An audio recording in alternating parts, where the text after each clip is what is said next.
हाँ बेटा, सबसे पहले सभी बच्चों से सुप्रभात। और आज इस वीडियो में अपने कक्षा 12 में हिंदी साहित्य जो विषय है, इस विषय की पाठ्यक्रमानुसार जो तीसरी इकाई है, उस तीसरी इकाई में सरयू पाठ्य पुस्तक और सरयू पाठ्य पुस्तक का जो कविता भाग है, कविता भाग में मैथिली शरण गुप्त की रचना यशोधरा, इस रचना की व्याख्या अपने इस वीडियो में पढ़ेंगे। लेकिन इससे पहले मेरा सभी बच्चों से आग्रह रहेगा कि वे अपनी पाठ्य पुस्तक में से इस अध्याय को, इस कविता को निकाल करके मेरे साथ को पढ़ें तो समझें बेटा। तो अपने व्याख्या पढ़ते हैं, देखिए बेटा। सिद्धि हेतु स्वामी गए, यह गौरव की बात, पर चोरी चोरी गए, यही बड़ा व्याघात। यशोधरा अपने सखी को संबोधित करती हुई अपने भीतर के हृदय के जो दुगार है, उसके भीतर की जो वेदना है, जो दुख है, उसको सखी के द्वारा, सखी के सामने प्रकट करती हुई कह रही है, हे सखी, सिद्धि हेतु गए, मेरे पति सिद्धि हेतु स्वामी गए हैं, स्वामी अपने पति के लिए, यह गौरव की बात है। हे सखी देखो, मेरे जो पति है, मेरे जो स्वामी हैं, वो सिद्धि प्राप्त करने के लिए गए हैं, तपस्या के द्वारा तपस्या करने के लिए गए हैं। और मैं यह चाहती हूं कि वो अपने उद्देश्य में सफल भी हो, यानी तपस्या में सफलता पाने के लिए मुझे छोड़ करके वो चले गए हैं। सिद्धि हेतु स्वामी गए, यह गौरव की बात, पर चोरी चोरी गई, यह बड़ा व्याघात है, चोट लगी है, भीतर चोट लगी, चोरी चोरी गए हैं। तात्पर्य भी बिना बता करके जाना वो पति के लिए क्या मान रही है, भी चोरी करने के समान है। तभी वो कह रही है, मेरे पति तपस्या में सफलता पाने के लिए मुझे छोड़ करके चुपचाप चले गए हैं। यह जो बात है, यह मेरे लिए बड़ी ही गौरव की बात है। भाई तपस्या में सफलता प्राप्ति के लिए गए हैं। अरे भारतीय नारी का पति अगर कोई सफलता प्राप्त करता है, कामयाब होता है, कोई बहुत बड़ा लक्ष्य जीवन में हासिल करता है, तो उसकी पत्नी के लिए यह बहुत बड़ी गौरव की बात होती है। तो के अंदर मैंने बताया बेटा, यहां भारतीय नारी का हृदय का मार्मिक और मनोवैज्ञानिक चित्रण किया है, तो ये भी उसके भीतर आता है। तो वो कह रही है, यह बात मेरे लिए गौरव की है, परंतु वो गया है बिना बता करके, चोरी चोरी चला गया है। तो यह जो बात है, बिना बता करके चोरी चोरी चले जाना, यह बात व्याघात है, मुझे बहुत चोट पहुंचाती है भीतर से, यह मेरे लिए दुख की बात है। सखी वे मुझसे कहकर जाते, हे सखी, अगर उनको जाना ही था तो चले जाते, मैं कौन उनको रोकने वाली थी। हे सखी, तपस्या में, अपनी तपस्या में सफलता प्राप्त करने के लिए, यानी सिद्धियों को प्राप्त करने के लिए उनको जाना ही था तो चले जाते, लेकिन उनका भी तो यह फर्ज बनता था कि जाने से पहले वे मुझसे कह करके जाते, मुझे बता करके चले जाते, बड़ा मुझे आत्मिक संतोष मिलता है। लेकिन दुख, वेदना यही है, यही व्याघात है कि वो मुझे बिना बता करके गए हैं, चोरी चोरी गए हैं, यह बात मुझे चोट पहुंचाती है। कह सखी को कह रही है, हे सखी तू ही बता, कह का तात्पर्य किससे है, हे सखी तू ही कह, तू ही बता, तो क्या मुझको वे अपनी पथ बाधा ही पाते। हे सखी तू ही बता कि मेरे पति तपस्या में सफलता प्राप्त करने के लिए, सिद्धियों को प्राप्त करने के लिए गए हैं, अगर वो मुझे बता करके जाते तो क्या मैं उनके मार्ग में बाधा बन जाती, अर्थात कभी नहीं। यह भी है बेटा, एक जो आदर्श पत्नी जो होती है, वो कभी भी अपने पति के मार्ग में बाधा नहीं बनती, उसी बात का चित्रण है यहां। हे सखी तू ही बता, तू ही कह मुझे, अगर मेरे पति मुझे बता करके जाते, क्या मैं उनके तपस्या के मार्ग में, सिद्धियों को प्राप्त करने के मार्ग में बाधा बन जाती, अर्थात कभी नहीं बनती। मुझको बहुत उन्होंने माना, हे पति मेरे पति जो है वो मुझे बहुत मानते हैं, बहुत मान सम्मान देते हैं, बहुत स्नेह करते हैं। ये बात नहीं है कि वो मुझे मानते नहीं है, और यही वजह हो सकती है दूसरे ये समझे कि वो मुझे मानते नहीं है, इसलिए वो चुपचाप चले गए हैं, यानी मुझे महत्व नहीं देते हैं। ऐसा नहीं है, वो मुझे बहुत महत्व देते हैं, वो बहुत ही मेरा मान सम्मान करते हैं। फिर भी क्या पूरा पहचाना? अरे जब वो इतना मानते हैं, इतना महत्व मुझे देते हैं, तो क्या उन्होंने मुझे पूरी तरह से परख लिया है, पहचान लिया? नहीं सखी। जितना मुझे वो महत्व देते हैं, जितना मुझे वो मानते हैं, उस मानने, उस महत्व देने के अनुसार क्या उन्होंने मुझे आज तक पूरी तरह पहचाना है? अर्थात उन्होंने आज तक मुझे पूरी तरह से पहचाना नहीं। फिर भी क्या पूरा पहचाना? नहीं सकी। उन्होंने मुझे पूरी तरह से पहचाना नहीं है। मैंने उस मुख्य उसी को जाना। देखिए, मुख्य जो बात, जो काम उनको सबसे ज्यादा महत्वपूर्ण लगता है। मुख्य का मतलब क्या है? अरे जो बात, जो काम मेरे पति को सबसे ज्यादा महत्वपूर्ण लगता है, मैंने भी तो उसी को ही माना है। जो काम, जो बात मेरे पति को सबसे ज्यादा महत्वपूर्ण लगता है, मैंने भी तो उसको अपने जीवन के अंदर माना है या उसे ही सबसे महत्वपूर्ण जाना है। मैंने कभी भी विरोध नहीं किया है। ऐसी कोई बात नहीं है कि मेरे पति जिस काम को, जिस बात को महत्वपूर्ण मानते हैं और मैं उस बात को, उस काम को महत्वपूर्ण नहीं। हमेशा उनकी बात को, उनके काम को ही प्राथमिकता दी है। वे जो मन में लाते हैं, जो भाव, जो विचार, जो काम वे अपने मन में लाते करते, मैं भी वही भाव, वही काम अपने भीतर लाती हूं, करती। यानी अपने पति के पद चिन्हों का मैं अनुसरण करती हूं। वो जीवन में जिस मार्ग पर कदम रखते हैं, आगे बढ़ते हैं, मैं भी उसी मार्ग का अनुसरण करती हूं, यानी उनके पीछे पीछे चलती हूं। और इस चलने में चाहे उनके भाव है, चाहे उनके विचार है, चाहे उनकी बात है, चाहे उनका काम है, कोई भी जिसको वो सबसे ज्यादा महत्वपूर्ण मानते हैं, मैं भी उसी को सबसे ज्यादा महत्वपूर्ण मानती हूं। सखी वे मुझसे कह, लेकिन मेरी फरियाद तो बस इतनी सी है, और वह यह है कि मुझे दुख जो हो रहा है वह इस बात का हो रहा है कि वो घर से बिना बताए चुपचाप रात्रि को निकल गए।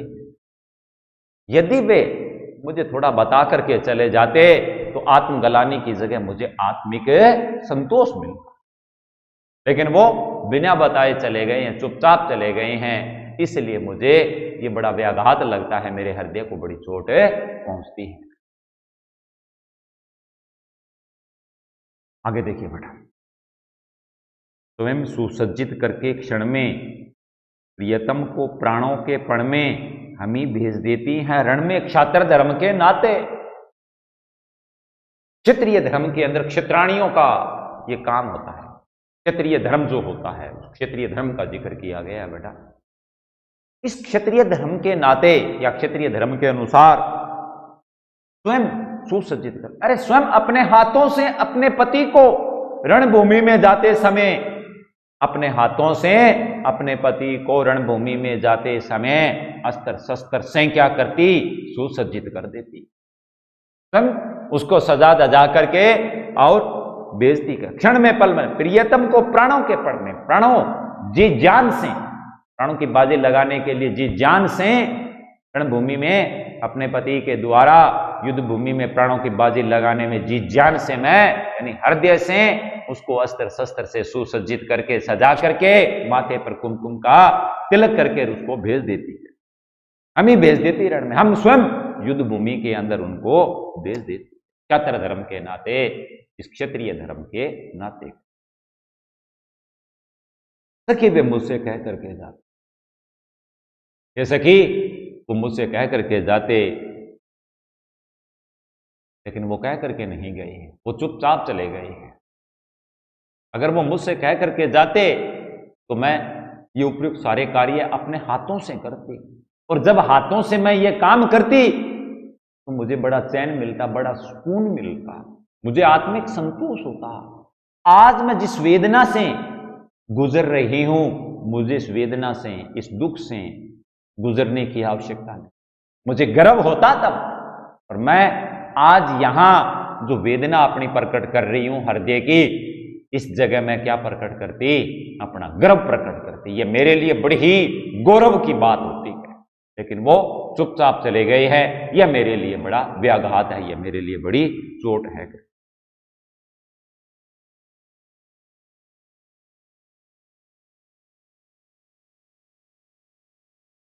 हुआ न वह भी भाग्य अभागा।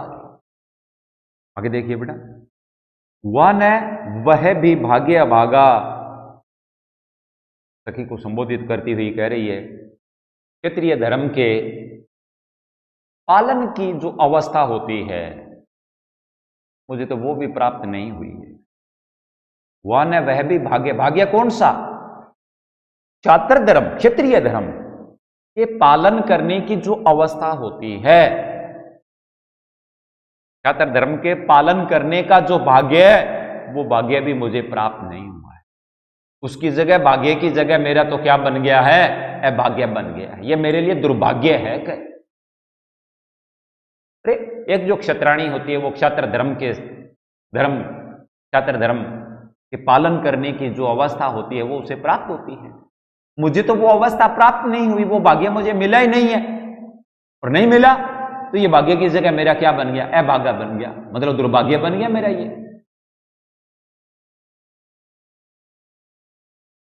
इस पर विफल गर्व जागा, इस पर विफल गर्व अब जागा। अब तक इस प्रकार से क्षात्र धर्म के पालन करने की अवस्था मुझे प्राप्त नहीं हुई, यह मेरे लिए क्या था? दुर्भाग्य था। इस पर विफल गर्व अब जागा। अब मैं जो गर्व करूं, वो गर्व मेरा क्या है? विफल है। मैं विफल हो गई उस दुर्भाग्य के चलते। अब जागा, अब मेरे किस पर जागेगा? गर्व करने का जो भाग्य था, वो दुर्भाग्य में बदल गया, यानी मैं विफल हो गई हूं इसमें। वो किस पर जागे अब? अगर जिसने अपनाया था त्यागा, अरे जिसने मुझे अर्धांगिनी के रूप में अपनाया था, पत्नी के रूप में स्वीकार किया था, मेरे पति ने मुझे अर्धांगिनी के रूप में, भारतीय नारी को अर्धांगिनी कहा जाता है, पत्नी जो होती है वो अर्धांगिनी माना जाता है, पत्नी का पर्यायवाची होता है। अर्धांगिनी का मतलब होता है कि पति के शरीर से लेकर के उसके जीवन में उसके पास जितनी भी चल अचल संपत्ति, उस सब के ऊपर उसका आधा हिस्सा है, आधा पति का और आधा अर्धांगिनी, उसके शरीर पर भी उसका क्या होता है? आधा अधिकार होता है। ये तो एक भारतीय पत्नी है, इसी के भीतर है। ये बड़ी मधुर होती है, हृदय के अंदर बड़े उद्गार इसके होते हैं। उद्गारों का तो ये खजाना होती है, भावनाएं बड़ी लंबी चौड़ी होती है, तप, त्याग, संयम, धैर्य, सारे जितने मानवीय गुण हैं वो इसके भीतर होते हैं। जिसने अपनाया था, अरे जिसने, आज देखो मेरे साथ क्या हुआ, जिसने मुझे अर्धांगिनी के रूप में स्वीकार किया था, ये बिना बता करके चुपचाप चला गया है। इस प्रकार से इसके चले जाने का मतलब है किसी ने मुझे क्या कर दिया है? त्याग दिया है। रहे स्मरण ही आते हैं, बार बार स्मरण याद। जिसने मुझे अर्धांगिनी के रूप में स्वीकार किया था, के साथ जो मैंने जीवन व्यतीत किया, जो सुख की स्मृतियां हैं, बार बार संयोग काल की जो अवस्था है, संयोग काल का जो सुख था, उसका स्मरण बार बार मुझे होता है, स्मरण आते हैं। विगत जीवन की, उसके साथ, अपने पति के साथ बिताया जो जीवन है, उस जीवन की बार बार मुझे क्या आती है? याद आती है। और जब जब इस प्रकार से उसकी याद आती है, तब मेरा ये दुख कम नहीं होता है, बढ़ता है कि किस तरह से उसके साथ मैंने सुखमय दिनों को व्यतीत किया था, किस तरह से इस दाम्पत्य जीवन में हम दोनों के बीच में सामंजस्य बना हुआ था, और आज ये अचानक क्या हुआ है मेरे साथ, वो सामंजस्य खत्म हो गया है, टूट गया है वो सामंजस्य। ऐसा क्या कारण है, क्या वजह हो सकती है इसकी कि वो चुपचाप रात के अंधेरे में मुझे, मेरे बच्चे को अकेला छोड़ करके यहां से चले गए हैं। दुख की अवस्था से, उस वेदना से वो गुजर रही है।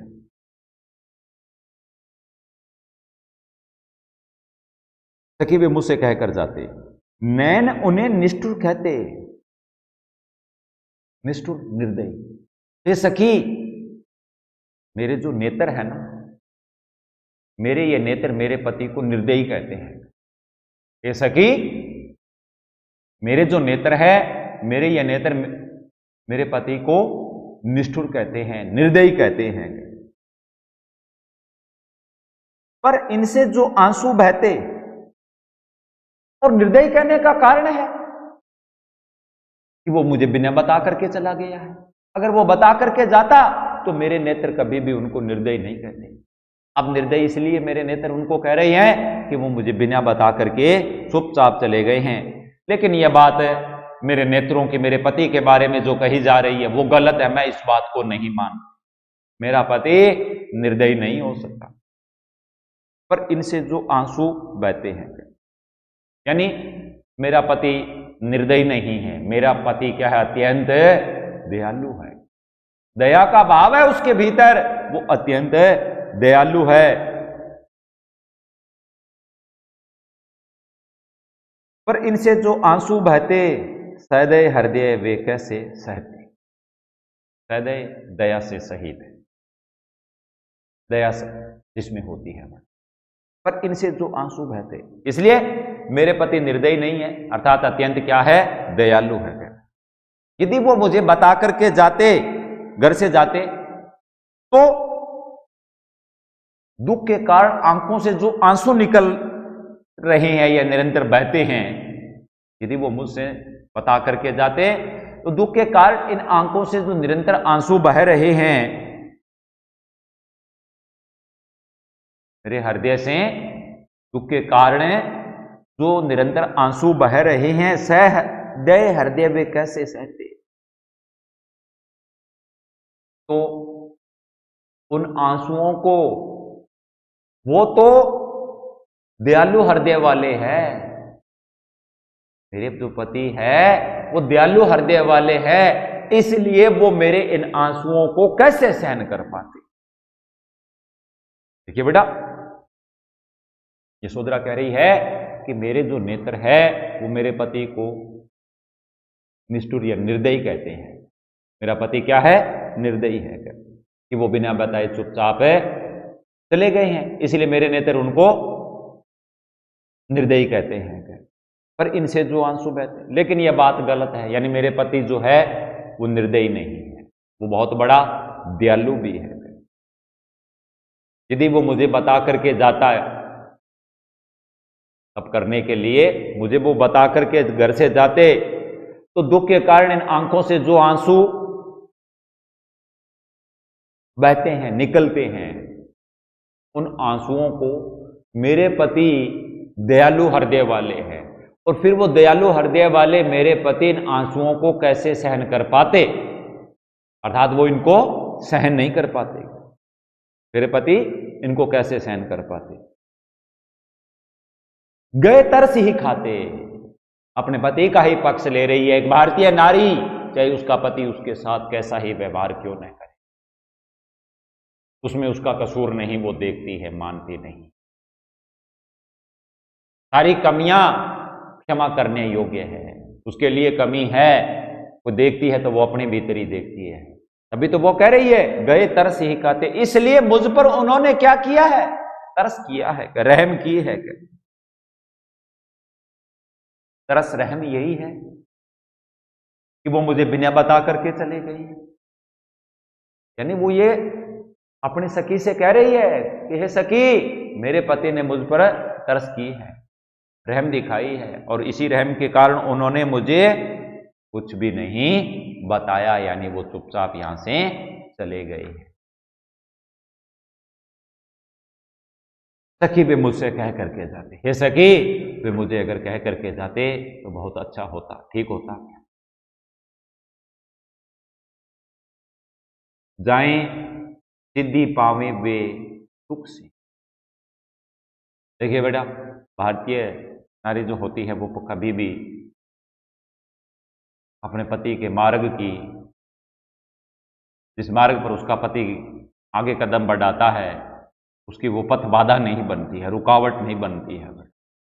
उसकी हार्दिक कामना यही होती है कि उसका पति जो कार्य करने जा रहा है उस कार्य के भीतर उसको सफलता अवश्य मिले। दिल से ये भाव वो प्रकट करती है। तभी वो कह रही है सखी, हे सखी, जाएं, मैं जाने से नहीं रोकती, मेरे पति जहां जाना चाहते हैं वहां चले जाएं, सिद्धि पावे वे सुख से। मैं उनको नहीं रोकूंगी, वो जहां भी जाना चाहते हैं वो चले जाएं, मैं उनके पथ की मार्ग की बाधा नहीं बन जाती। सिद्धि पावे वे सुख से। मैं चाहती हूं कि वे जिस लक्ष्य को प्राप्त करना चाहते हैं, यानी वे सिद्धियों को प्राप्त करना चाहते हैं, वे तपस्या के द्वारा सफलता प्राप्त करना चाहते हैं, वे सुख से करें। अपने लक्ष्य को बड़े आराम से, बड़े सुख के साथ वे प्राप्त करें। ये मेरी हार्दिक कामना है। दुख न हो इस जन के दुख से। इस जन का मतलब किससे है? स्वयं यशोधरा ने लिया है अपने से।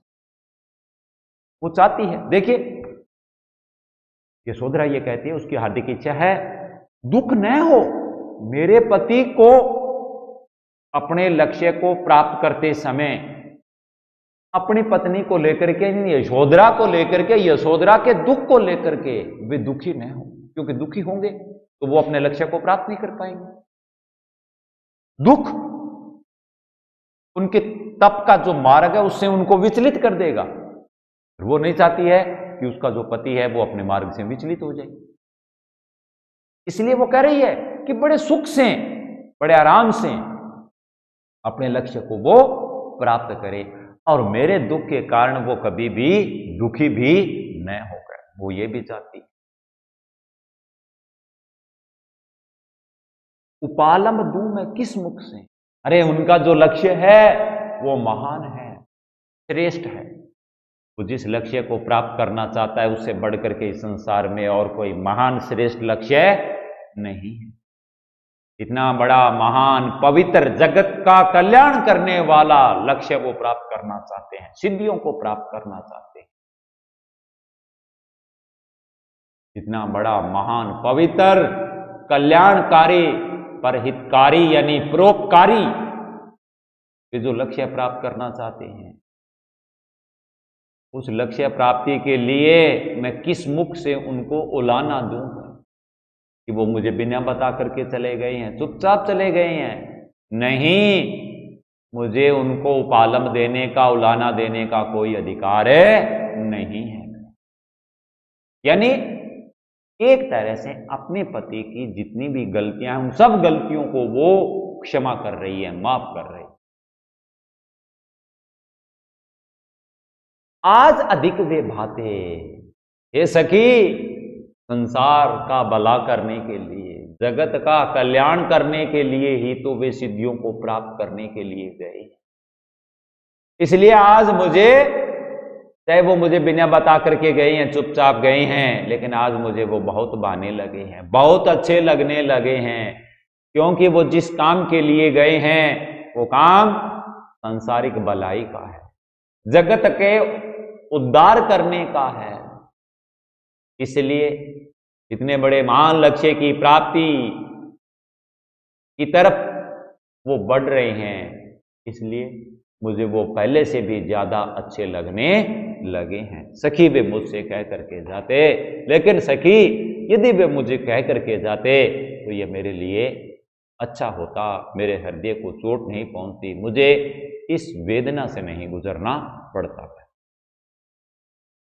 गए लौट भी वे आएंगे। हे सखी, मैं इस बात को अच्छी तरह से जानती हूं, समझती हूं कि वो सिद्धियों को प्राप्त करने के लिए गए हैं, गए थे, लौट भी, लेकिन एक समय ऐसा भी आएगा कि उनकी तपस्या पूर्ण हो जाएगी, सिद्धियों को हासिल कर लेंगे।